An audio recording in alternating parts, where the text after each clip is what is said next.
আসসালামু আলাইকুম ওয়া রাহমাতুল্লাহ।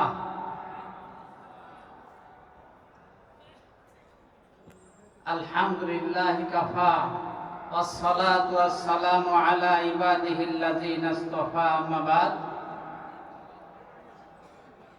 পরম শ্রদ্ধেয় সভাপতি, শ্রদ্ধেয় পরিচালক, আমার সামনে ভবিষ্ঠ শ্রোতা মণ্ডলী, আর সামান্য কয়েক মিনিট সময় আছে। ভূমিকা বলতে গেলে আমি আর কোনো কথাই বলতে পারবো না। এজন্য ভূমিকা বাদ দিয়ে আমি অত্যন্ত সংক্ষেপে একটু আলোচনা করতে চাই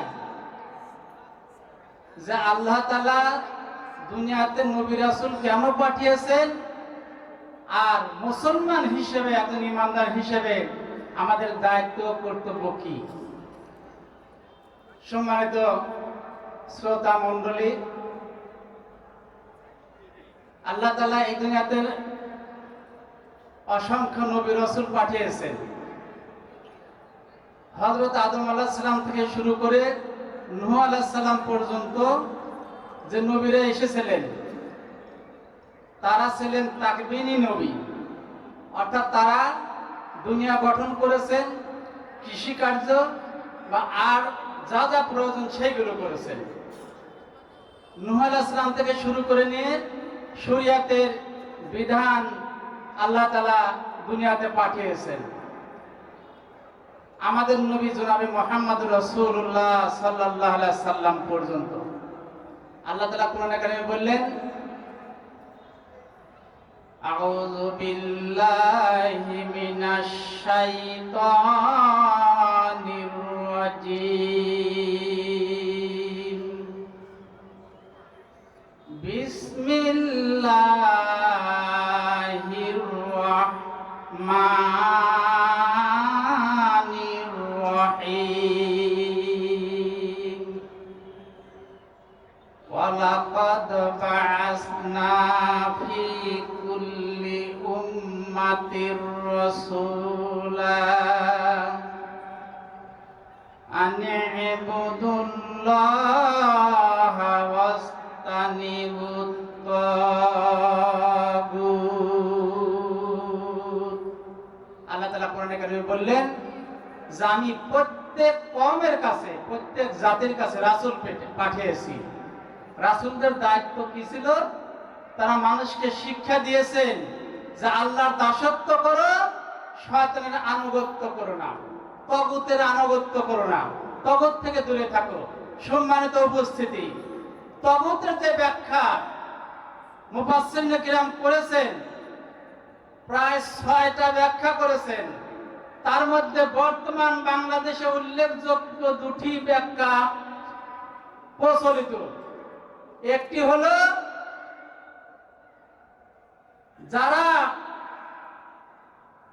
সবচেয়ে বড় ধর্মগুরু আমরা মনে করি, তাদের দ্বারা জাতি হিদায়াত না পেয়ে বরং গুমরাহর পথে চালিত হয়, গুমরাহের পথে অগ্রসর হয়। এই হলো একটা ব্যাখ্যা। আর একটা ব্যাখ্যা হলো যারা আল্লাহর আইন বাদ দিয়ে মানব রচিত আইন দিয়ে রাষ্ট্র চালায়।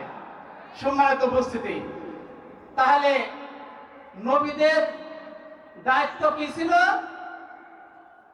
মানুষেরা, সেই যুগের মানুষেরা, উম্মতেরা আল্লাহর দাসত্ব করবে এবং তাগুত থেকে দূরে থাকবে। আর তাগুত হলো কি? আল্লাহদ্রোহী, খোদাদ্রোহী, ইসলাম বিদ্বেষী যে শাসকেরা ক্ষমতায় ছিল, সেই শাসকদেরকে দুনিয়া থেকে বিতাড়িত করে আল্লাহর দ্বীন প্রতিষ্ঠা করা। আমরা হযরত নূহ আলাইহিস সালাম থেকে শুরু করে আমাদের নবী জনাবে মুহাম্মদুর রাসূলুল্লাহ সাল্লাল্লাহু আলাইহি সাল্লাম পর্যন্ত যদি আমরা খেয়াল করি, আমরা দেখব নূহ আলাইহিস সালাম প্রায় ৯৫০ বছর আল্লাহর দাওয়াত দিয়েছিলেন কাফের জাতির কাছে। মাত্র ৮০ বা ৮৫ জন মুসলমান হয়েছিল। অনেক মার খেয়েছেন, অনেক অত্যাচারিত হয়েছেন। এরপরে সময় বেশি নাই, আমি বিস্তারিত বলতে পারছি না। সম্মানিত উপস্থিতি, হযরত ইব্রাহিম আলাইহিস সালাম যাকে আমাদের মুসলমানদের জাতির পিতা হিসেবে কোরআনে ঘোষণা করা হয়েছে, সেই ইব্রাহিম আলাইহিস সালামকে মার কম খেয়েছেন বলেন? কম কিন্তু খান নাই, অনেক মার খেয়েছেন শুধু তাগুতের বিরুদ্ধে কথা বলার জন্য। কথা ঠিক কিনা বলেন? শুধু তাগুতকে দমন করার জন্য নমরুদের বিরুদ্ধে তিনি হকের দাওয়াত দিয়েছেন, নমরুদের বিরুদ্ধে তিনি হক প্রচার করেছেন। নমরুদ কিন্তু তাকে শেষ পর্যন্ত দুনিয়া থেকে বিদায় করার জন্য অগ্নিকুণ্ডের মধ্যে নিক্ষেপ করেছেন। আল্লাহ তাআলা কি বললেন? কুলনা ইয়া নারু কুনি বারদাও ওয়া সালামান ইব্রাহিম, হে আগুন আমার ইব্রাহিম আমার দ্বীনের জন্য কাজ করে, ইসলাম প্রতিষ্ঠার কাজ করে, হক প্রতিষ্ঠার কাজ করে আমি আল্লাহ তার দায়িত্ব নিলাম। খবরদার তুমি তার একটা পশমে পোড়াতে পারবে না। কথা ঠিক না বলেন? পোড়াতে পেরেছে? পারে নাই। দ্বীনের দায়ীদেরকে আল্লাহ তাআলা হেফাজত করেন। হযরত মুসা আলাইহিস সালামকে পারে নাই, জাকারিয়া আলাইহিস সালামকে করাত দিয়ে দ্বিখণ্ডিত করেছেন।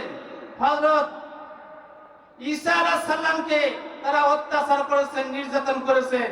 আমাদের নবী জনাবে মুহাম্মদ রাসূলুল্লাহ সাল্লাল্লাহু আলাইহি ওয়াসাল্লামের নবুয়তি জীবনের শুরু থেকে ইন্তিকালের আগ পর্যন্ত কাফেররা অত্যাচার করেছে। কথা ঠিক কিনা বলেন?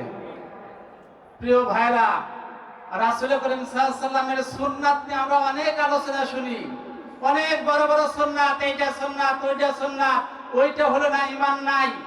কিন্তু আমি কিতাবুল মাগাজি আমার উস্তাদদের কাছে পড়েছি, আমি গুনাহগার পড়াই।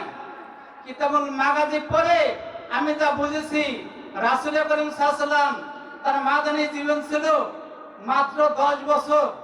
এই 10 বছর মাদানী জীবনে 84টি যুদ্ধ সংগঠিত হয়েছে। তাহলে গড়ে 8 10 80, আর যদি মুক্তি জীবনের থেকে শুরু করি তাহলে 23 বছরে 84টা, প্রতি বছর হয় হলো 4টে করে। রাসূল করিম সাল্লাল্লাহু আলাইহি ওয়াসাল্লামের দান মোবারক শহীদ হয়েছে, হেলমেট বিদেশে রাসূল করিম সাল্লাল্লাহু আলাইহি ওয়াসাল্লামের মাথার মধ্যে। আমি আপনাদেরকে বলতে চাই, যারা সুন্নাতের তালিম দেন, আমি আল্লাহর রাস্তা আপনাদের পায়ে ধরে অনুরোধ করি, আপনি তালিম দিবেন আল্লাহর জমিনে আল্লাহর দ্বীন কায়েমের জন্য। মার খাওয়া সবচেয়ে বড় সুন্নাত। কথা ঠিক কিনা বলেন? আল্লাহর জমিনে আল্লাহর দ্বীন প্রতিষ্ঠার জন্য কাফের, মুশরিক এবং কায়েমি স্বার্থবাদী যারা আছে, ইসলাম বিদ্বেষী শক্তি যারা আছে, তাদের প্রতিরোধ করতে গিয়ে মার খাওয়া আল্লাহ রাসূলের সবচেয়ে বড় সুন্নাত। আজকে আমরা যতই সুন্নাতের গল্প করি, কিন্তু যদি আল্লাহ রাসূলের আসল সুন্নাত আমরা পালন না করি, কিয়ামতের দিন যখন উম্মত হিসেবে পরিচয় দিতে যাব, আল্লাহ রাসূল বলবেন সোকান সোকান লিমান গায়রা মিন বাদি। আমি যে দিন প্রতিষ্ঠার জন্য মায়ের খেয়েছি, আমার সাহাবায়ে কেরাম জীবন দিয়েছেন, আর তোমরা সেই দিন বোঝো নাই। তোমরা মিষ্টি খেয়ে বলেছো সুন্নাত আদায় করলাম, কিন্তু সেই দেশে খুন ছিল, সেই দেশে জিনা ছিল, সুদ ছিল, ঘুষ ছিল, অত্যাচার নির্যাতন ছিল, সেই দেশে তুমি জিহাদ করো নাই, তাদের বিরুদ্ধে কোনো কথা বলো নাই। সুতরাং আমার দিনকে, আমার রেখে আসা আসলে আদর্শকে তোমরা পরিবর্তন করেছো। আজকে তোমরা আমার উম্মত না, ফাঁকে যাও, ফাঁকে যাও, দূরে সরে যাও। কথা ঠিক কিনা বলেন? সম্মানিত উপস্থিতি, আমি আপনাদের সামনে একটি কথা বলতে চাই। হানজালা রাদিয়াল্লাহু আনহুর কথা শুনেছেন? বুড়ি বুড়ি ইবাদতের প্রমাণ তার জীবনে পাওয়া যায় না। উহুদের যুদ্ধের দিন তিনি স্ত্রী সহবাস করেছেন, ঈমানটা গোপন রেখেছিলেন, কিন্তু যখন শুনেছেন যে আল্লাহর রাসূলকে কাফেররা শহীদ করে দিয়েছেন, ঈমানটা আর গোপন রাখতে পারেন নাই। তরবারি নিয়ে উহুদের প্রান্তরে গেছেন, যুদ্ধ করতে করতে শহীদ হয়ে গেছেন। তার স্ত্রীর কাছে যখন খবর গেছে, দৌড়ে আসে যে শহীদদেরকে তো অমনি কবর দেওয়া হয়। এসে রাসূলকে বলছেন যে রাসূলুল্লাহ, আমার স্বামী আমার সাথে সহবাস করেছে, গোসল না করে তাকে দাফন করবেন না।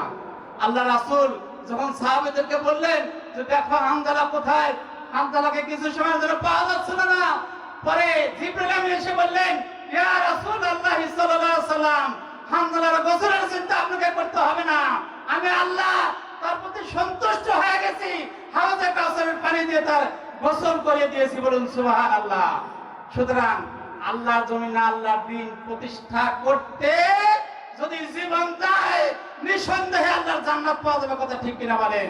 সুতরাং আমি আপনাদেরকে অনুরোধ করি, আমরা যেন সামনে যে জিহাদ আসতেছে, আল্লাহ রাসূলের সবগুলো জিহাদ এক জায়গা করলে উদ্দেশ্য ছিল দ্বীন কায়েম করা।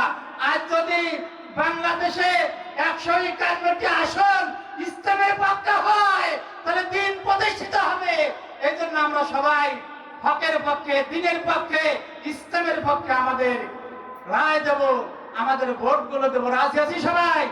সবাই রাজি আছি? লিল্লাহি তাকবীর। ওয়া মা আলাইনা ইল্লাল বালাগ। আসসালামু আলাইকুম ওয়া রাহমাতুল্লাহি ওয়া বারাকাতুহু।